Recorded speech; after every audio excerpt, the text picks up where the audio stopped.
अस्सलाम वालेकुम नाजरीन, मैं हूं दिलनवाज। आप देख रहे हैं इन्फो टीवी। नाजरीन, पैकेज लेके आया हूं आपके लिए। 15 दिन का उम्रा पैकेज है और इसका जो रेट है 1,65,000 रुपया पे आप उम्रा कर सकते हैं। मक्का में इसकी अगर आप होटल बताता चलूँ, मक्का में आपको शटल सर्विस मिलेगी। मदीना में 1100 मीटर पे आपको होटल मिलेगा।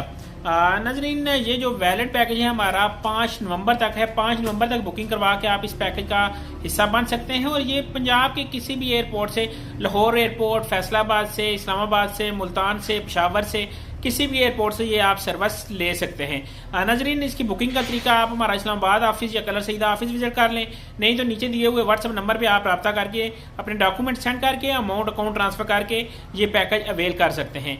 नाजरीन, इसमें आपको ट्रांसपोर्ट मिलेगी, इसमें आपको टिकट मिलेगा, इसमें आपको वीज़ा मिलेगा, इंश्योरेंस मिलेगा और होटल मिलेगी। वीडियो अच्छी लगी तो चैनल को सब्सक्राइब करें ताकि नेक्स्ट वीडियो भी आपको मिलती रहे। इजाज़त दें। अल्लाह हाफिज़। अल्लाह निगहबान।